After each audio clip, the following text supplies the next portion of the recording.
ये तो मानना पड़ेगा कि अभी भी नेता लोगों में ईमानदारी के मामले में अभी भी बीजेपी आगे है। शरद पवार के भतीजे हैं अजीत पवार, जिनके ऊपर सिंचाई घोटाला हुआ, वो बीजेपी में शामिल हो गए। आदर्श घोटाला महाराष्ट्र में सबसे बड़ा था। बेरोजगारी पे क्या कहना? आप बेरोजगारी देखिए, बेरोजगारी संख्या बढ़ा है तो बेरोजगारी तो होगा ना। आज़ादी से अभी कई गुना बढ़ गया। सबसे बड़ा अभी समस्या है बेरोजगारी और गरीबी। अभी सवेरे में 1000 युवक यहाँ नौकरी के लिए दौड़ लगाता है, पुलिस बहाली उन लोगों को उम्र पार हो रहा है, लेकिन वैकेंसी नहीं है कहीं। क्या करेगा पढ़ लिख करके यार दौड़। लेकिन यही जियो बाद में आया और BSNL अभी तक दम तोड़ रहा है। अब जो नहीं इम्प्रूव कर रहा है तो उसको क्या कहिएगा। अभी भी नहीं इम्प्रूव कर रहा है, अभी 3G लेके घूम रहे हैं हम लोग। 1 से 10 तक अगर रेटिंग करना हो, नंबर देना हो, तो मोदी सरकार को कितने नंबर देंगे? 50,000 लोगों को इतिहास में पहली बार एक साथ विस्थापित कर दिया जाएगा, 35 गाँव को। जब देश को कोयला का जरूरत है तो उसका देश को देखना है कि उसका व्यक्तिगत रूप में देखना है। ना रोजगार है, ना शिक्षा है, ना पानी है, ना बिजली है, प्रदूषण भी अपने चरम पर है। तो इस चीज को कैसे पैसा दे रहा है, अपना कहे अपना व्यवस्था कीजिए।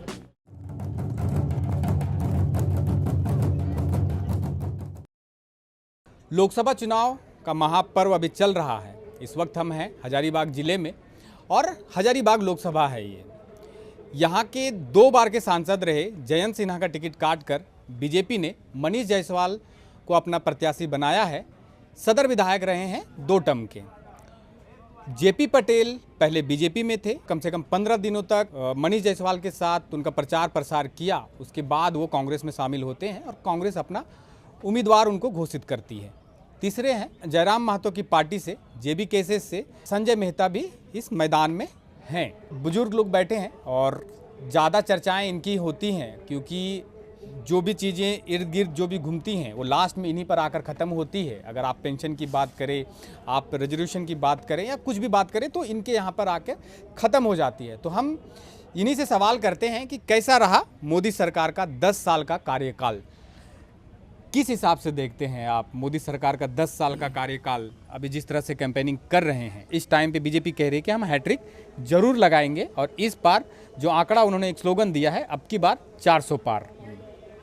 हम लोगों को तो लगता है कि वो पूरा करेंगे, इसलिए कि बाकी जगह का जहाँ तक बात है मनीष जायसवाल वैसे वो जो दूसरे वाले हैं जो कांग्रेस से जेपी पटेल बीजेपी से कांग्रेस में गए हैं। बीजेपी से कांग्रेस में गए हैं तो उनका भी उधर रिपुटेशन है, लेकिन यहाँ मनीष जायसवाल के साथ है क्या कि बहुत ही सर्वसुलभ आदमी है। कहीं भी खोजिएगा, छोटा से छोटा काम के लिए, बड़ा काम के लिए हर जगह उपलब्ध रहते हैं। दूसरी चीज़ है कि ये कोरोना के पीरियड में बहुत लोगों की सेवा उनसे हुई है। लोग बाहर से आते थे, आने के बाद में यहाँ सवारी नहीं मिलती थी और यहाँ से लोग जाता था वहाँ पार्टी ऑफिस में, रात में रहता था या दूसरे दिन भिजवाने वगैरह का भी इंतजाम करते थे।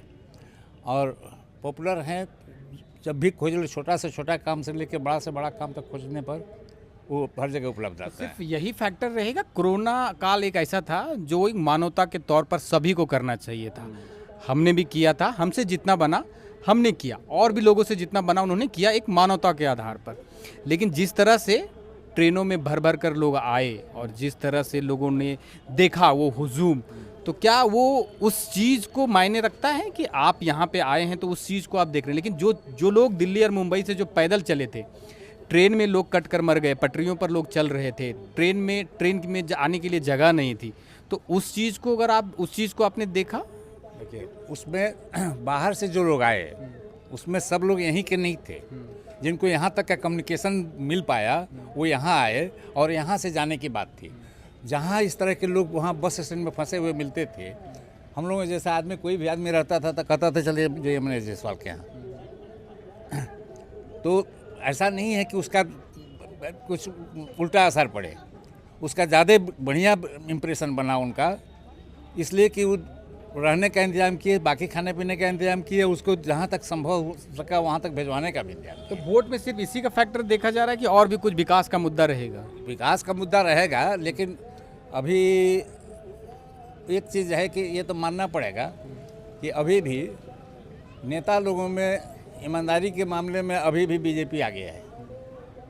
चाहे आप लाख चार्ज लगा दीजिए, लेकिन बाकी लोग जो हैं वो लोग, चूँकि अधिकांश लोगों का है कि जो कि भ्रष्टाचार में लिप्त हैं और उनको कुछ लोग अवसर खोज रहे हैं, तो ये बीजेपी में नहीं मिलेगा। तो लेकिन शरद पवार के भतीजे हैं अजीत पवार, जिनके ऊपर सिंचाई घोटाला हुआ, वो बीजेपी में शामिल हो गए। देखिए, तत्काल तो अभी की जो स्थिति है इसमें जो लोग शामिल हो गए, आदर्श घोटाला महाराष्ट्र में सबसे बड़ा था। हम अगर आदर्श बनने और हम ही तक सीमित रह जाएं तो नहीं होगा।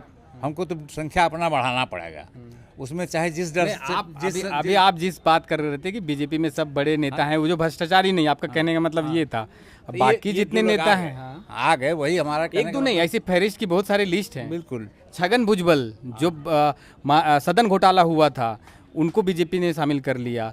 ऐसे बहुत सारे एग्जाम्पल हैं। देखिए, हम लोगों को तो लगता है कि मोदी जी हमकी जब आएंगे ना, तो उस पार्टी में भी जो लोग भ्रष्ट होंगे वो लोग भी पकड़े जाएंगे। उस बार अब जो नई सरकार बनेगी तो उसमें यही बीजेपी अब उसको जिस तरह से धड़ल्ले से दूसरे लोगों को ले रही है, इसलिए कि अभी तो संख्या बल बहुत ज़रूरी है।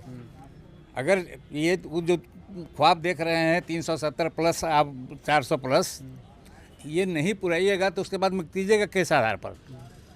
जो सपना दिखा रहे हैं, तो इसके लिए तो संख्या बल होना ज़रूरी है। तो कुछ लोगों को तो माफ़ करना पड़ेगा तत्काल, लेकिन टेम्पररी।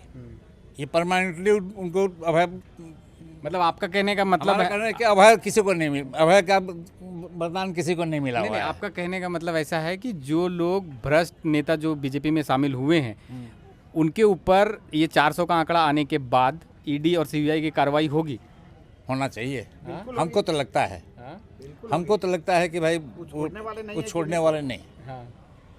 एकदम। अच्छा, विकास का परिभाषा को आप कैसे देखते हैं? क्या विकास रहा रहेगा? काका, आप भी थोड़ा, विकास का क्या परिभाषा रहेगा? विकास को परिभाषा को आप लोग कैसे देखते हैं? क्या है विकास का परिभाषा मोदी मॉडल में?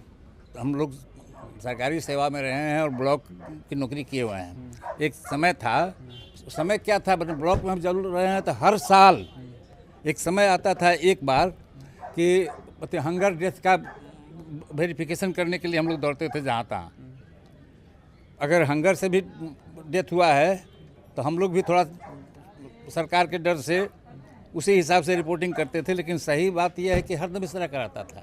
इस बार है कि राशन देने से हंगर डेथ की कहीं चर्चा नहीं है, कहीं चर्चा नहीं है। एक चीज़ तो रोका आपने कि हंगर डेथ नहीं हुआ। लेकिन जो मीडिया की रिपोर्ट कहती है कि अगर भारत देश में गरीबी नहीं है तो इतने सारे लोगों को राशन क्यों दिया जा रहा है? ये मीडिया रिपोर्ट है। देखिए, राशन यहाँ जैसे घर मिला, लोगों को राशन मिला, जो लोग एक लिमिट के अंदर, सब किसी को तो नहीं मिल रहा है राशन ना। हमको तो राशन नहीं मिला कभी।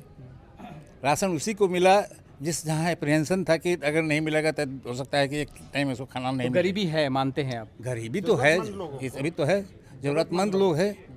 दूसरी चीज़ है कि ऐसे भी पहले आप यहाँ पर भी हम लोग देखे हुए हैं कि खाने के लिए घर में नहीं है, उस तरह की स्थिति तो नहीं है। तब ये जो तत्काल मिल रहा है ये परमानेंट इंतजाम नहीं है हमारी समझ से। लेकिन ये ग्राफ दिनों दिन बढ़ा है। एक मेरी तरफ से अगर मेरी राय है, ग्राफ अगर कोई भी चीज़ को अगर सुधारना हो तो उस चीज़ का ग्राफ कम होना चाहिए, ना कि वो ग्राफ बढ़ना चाहिए। 80 करोड़ लोगों को प्रधानमंत्री मोदी चीख चीख कर कहते हैं कि 80 करोड़ लोगों को राशन फ्री में दिया जा रहा है, लेकिन वो ग्राफ दिनों दिन बढ़ा है। अगर आप 5 साल पहले जाएंगे तो उस ग्राफ बढ़ते गया, क्योंकि उनका कहना था कि हम गरीबों को अनाज मुफ्त में दे रहे हैं। तो गरीबी तो बढ़ी है ना, इस चीज़ को तो मानना होगा। गरीबी बढ़ी है, लेकिन देखिए एक्चुअली स्थिति है कि खर्चा भी हो रहा है। जैसे ये सुलभ शौचालय वगैरह का जो अरेंजमेंट हुआ, तो कितनी कठिनाई थी। आप आज सफ़र कर रहे हैं, हम लोग भी सफ़र करते रहे हैं। शाम को अगर चलते हम लोग रोड पर, गाड़ी से चल रहे हैं, बस से चल रहे हैं, अपनी सवारी से चल रहे हैं, तो महिलाएं रोड पर खड़ी मिलती, हर जगह भीड़ लगा रहता था, रोड के किनारे बैठी हुई हैं, इसलिए कि कोई उपाय नहीं था।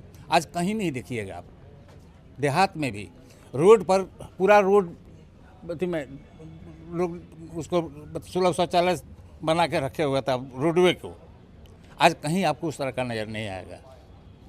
इम्प्रूवमेंट बहुत चीज़ में हुआ है, हर चीज़ में इसी 10 वर्ष में इम्प्रूवमेंट हो जाए पॉसिबल नहीं है, पॉसिबल नहीं है। ऐसा आपका कहना है। हाँ, लेकिन टाइम तो बहुत दे दिया आपने। टाइम देखिए, टाइम बहुत दे दिया, तो टाइम उस हिसाब से कंपेयर तो बेरोजगारी पे क्या कहना है? आप बेरोजगारी देखिए, सवाल है कि बेरोजगारी की है या नहीं है?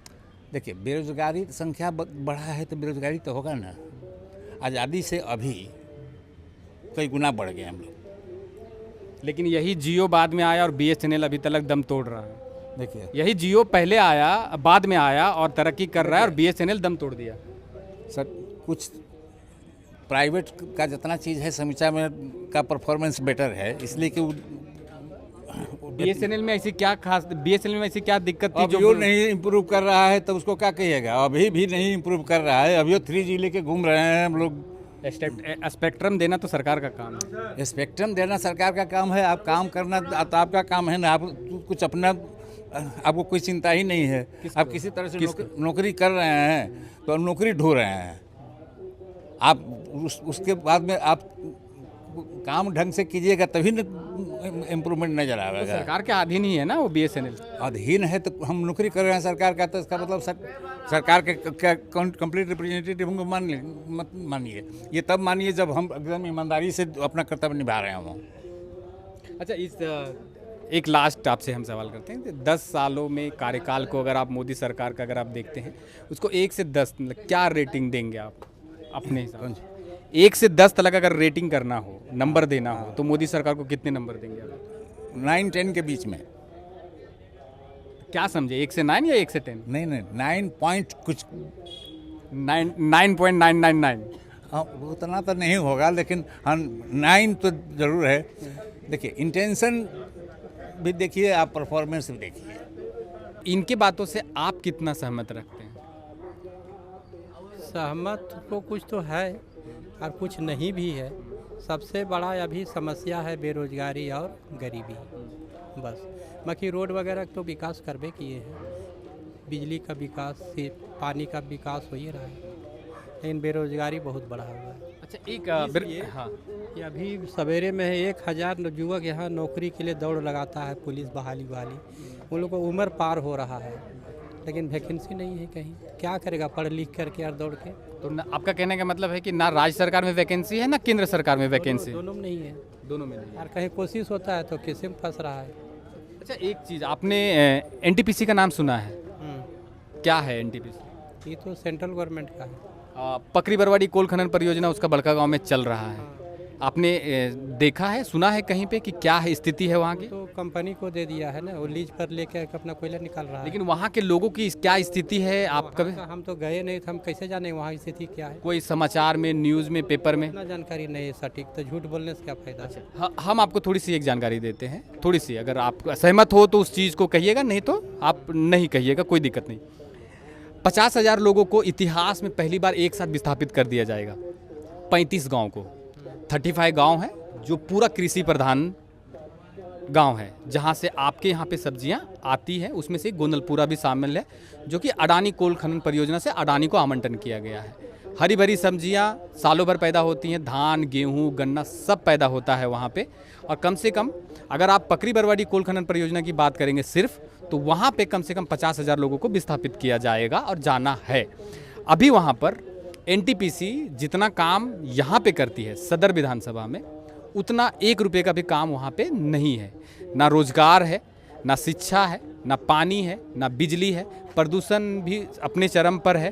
तो इस चीज़ को कैसे करें? जमीन के नीचे जो भी 3-4 फीट के नीचे जो संपत्ति है वो सरकार की होती है, तो सरकार जब चाहेगा उसको मुआवजा दे करके हटा देगा। तो विस्थापित करना भी उनका काम है।